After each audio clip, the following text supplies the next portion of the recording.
Hello and welcome back to Minecraft Magic the Harvesting. My name is Michael Batman Guy, and today I am standing in this mana pool, where I would like this mana burst to end up. But I don't want to go there directly. You may notice it is pointing at this hovering hourglass, because I think I have figured out a solution to my problem. You may recall that this Gormorillus works fantastically well. In fact, if we were to borrow this lever for just a moment, place it right here, and give the old dispenser, filled with toast sandwiches I might add, quick burst, the Gormorillus will chow down on toast sandwich, produce lots and lots of mana, a pretty fair bit for just a toast sandwich, and send it all into the mana spreader. When sending said mana spreader through the mana detector into this mana pool, we had an issue. This thing blinks. It blinks a lot. The dispenser works on a single pulse, and so when this blinks a lot, this would send out lots and lots of, in this case, toast sandwiches, later, hopefully, rainbow curry. The Gormorillus does not produce more mana from any food source if it still has mana in it. Actually, I found this not to be true. In fact, it does not produce more mana when there is not enough room left. I could, in fact, throw another toast at it now, and it should, oh, there we go, jump up to have more mana because it still had enough space for the amount produced by toast sandwich. So, how do I get the Gormorillus to... Oh, finally... Well, I've interfered with it by adding more toast sandwiches. But the point was, how do I get this blinking, blinking, blinking to turn into one pulse when it's done blinking to send another toast or curry at the Gormorillus? That was quite the challenge, especially because I have no more sophisticated redstone circuitry than vanilla installed. I could add another mod. I would know exactly how to do it if we had, say, a red power timer. I don't have a red power timer. I do have the Botania hovering hourglass, but it does not react to a redstone signal. The hovering hourglass, with 42 pieces of sand placed in it, once started, will wait 42 seconds, and then it will output a redstone signal to this dispenser, dispensing a toast sandwich. But in order to stop the redstone timer, which I could do if this was a red power 2 timer, I could do it with the bursts of, pulses of redstone signal from here, straight to there, and every time it received the signal, it would reset the counter back to the beginning, start the process all over again. But what we have instead is a hovering hourglass that only reacts to mana bursts. But if I merely sent the mana burst straight to it, one, it would not do because this does not receive mana itself. I have to have it land in a mana pool or a mana distributor block. I'll get to that guy in a minute. In order for this guy to actually spread. I could go with the, was it pulsing mana spreader? I think the one that is forced via redstone signal, but then we've got to set up a whole another circuit to get redstone signal to it. I suppose I could do a comparator on the Gormorillus if mana send redstone to spreader. Wouldn't be too bad. But no, what I've decided to do is to not waste this burst by shooting it straight at the hovering hourglass. I would rather it merely bounce. And thus, if I could, great, I've jump-started this thing. I'm not sure how to stop it without being too wasteful. Alright, I'll just have to go through the lenses here. Here we go. Bounce lens. Bounce lens will allow the mana burst to bounce off walls rather than dissipating on a collision. Normally, hitting a block that doesn't receive anything, it just poofs, and all that mana is wasted. No, the whole point is to generate mana and fill a pool, which we're doing now. Hey, progress. So what I've done is I put a bounce lens on there, bounce it off the timer, which is enough to stop it every time it receives an actual burst. You see it now says stopped. And when it receives another one, it is not stopped. So what this is doing is it is slowing down the actual timer in proportion to the mana bursts sent from the spreader. Which means I have a system that does not rely on the hard time I set here. The problem with that is if I set the time for, say, toast sandwiches, that will not be the same time that it needs for, say, rainbow curry, or perhaps what's the bacon one called? Rainbow bacon, ultimate bacon. Memory is fading. It's very late at night. Epic bacon, that's the word. How could I forget you, epic bacon? Feast day. Right. Epic bacon. Or the rainbow curry. These would produce a different amount of mana in the Gormrillis, which means this produces a different number of bursts, and thus the timing until I want the next one would be completely different. But so far, this seems to be working quite well, at least for the toast sandwiches. This is getting down far enough that it can receive another toast sandwich worth of mana by the time this finally ticks over, having been slowed down proportionally from the mana spreader. So I quite like this system. Now the trouble is that it has to go all the way over here, because if I don't have this, oh, there it goes. But we can see, here's a little green dot. This little green dot is an indicator of the effective range of the mana spreader. Yes, the dots continue off in that direction, and they disappear eventually. They kind of fade away. But this is the effective range, right? We get a good carry up through here. But it doesn't collide with the mana pool, even though it's right on top of it, because it's too tall. So I have to have the mana distributor, which is a full block, so that it can run into it. Boom. And not only does that mean, I have a block that can receive mana in my path, I will actually shoot this time. Thank you. But it'll actually get then into the pool and get just a little bit more mana. This guy is also sitting at the quarter in a little bit mana pool. Should be enough for the Elven Portal. I'm going to light that in a moment, don't worry.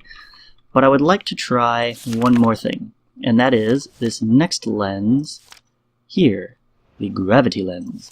The Gravity Lens makes the mana burst be attracted by the world's gravitational pull, thus moving in an arc. As compensation, it also slightly increases the time before mana loss starts to happen. My hope is that this will cause it to curve downward, and maybe I can line this thing up somewhere along here at a shorter distance and bend down into the mana pool, so that I can keep this mana collection localized and then used for other things, rather than sending it all the way and just automatically becoming a part of this setup over here. Which, it occurs to me, it would be a lot easier to connect these rather than waiting for this guy, which I had here, to spread that side and then switching to that side. I made these sparks for a reason. So why don't we just spark it up? I think it, oh, aha, it's appeared there. And there, it's like working its way through the Natura pylon. Okay, so now these are all shared pools, I suppose. Oh, pretty fireworks. There we go. Alright, so now if we have, say, this one producing mana over here. Thank you, Endo Flames. Good old ordinary mana spreader, spreading mana to the mana pool the old-fashioned way. Note that when you aim a mana spreader at a mana pool on the ground, it does tilt slightly downwards, so it collides with it right on that back corner there, chink, and ends. Not like this, where it flies right over horizontally, because I have to aim it at the hovering hourglass. Also note that I had to move this right here because any further to this side, and it bounces off of this side and ends up going back this way, and then like bounces off of the crop sticks and ends up over here. And at one point I had it bouncing off the other living wood here, and it was going over to the terrestrial agglomeration plate. Oh, it's just bouncing all over the place. But I think this will do. Let's have a look at the gravity lens, see if we can't make it land a little bit sooner. For that, we're going to need another mana lens, not a problem, and a Rune of Winter. I've never made one of these before, because it requires earth, water, snow, any color of wool really, and cake. The reason I had to stop here and record is because I have never made cake in the game. That is an achievement, and we gotta do that on camera. So, I have a rune of, what was it, water and earth, I think. I have, do I have any wool up here? I don't think so. I don't have any wool. I don't even know if I have snow. Wool, there you go. There's some wool. Is this snow? That's marble. Snow? Snow. I have snowballs, don't I? Didn't I put them somewhere in the fridge? Yes, to make smoothies with. I think if I get 8 of these, and craft them into some blocks, that'll work. And now we just need good old-fashioned cake. Cake. How do we make cake? We're gonna need some wheat, I think. Wait, what? I only had... There's only 2 wheat in there? Are you serious? Kidding me right now? You know, I've got that barrel up there. I'm gonna take all of it. Yeah, why not? Some eggs. Milk. I need milk. Let me go get milk. Let me grab a bucket.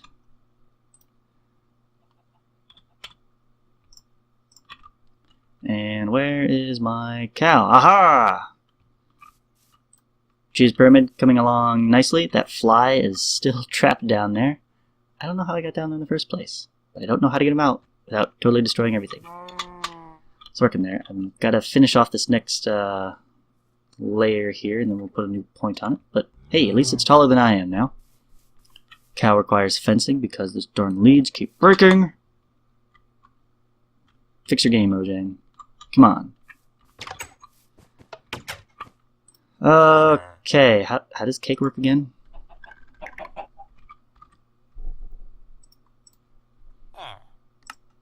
Oh, it's just 1 egg. I need 3 buckets of milk. That's ridiculous. That is absolutely ridiculous. Game, I have made cake before in real life. It is not nearly that liquidy. Where? My tool bag. Thank you. Bucket. Another bucket. I need 3 whole buckets. Finish that up. I need to get some sugar somewhere. So let's deposit this. Break that. And those. Let's get a multiple of 6.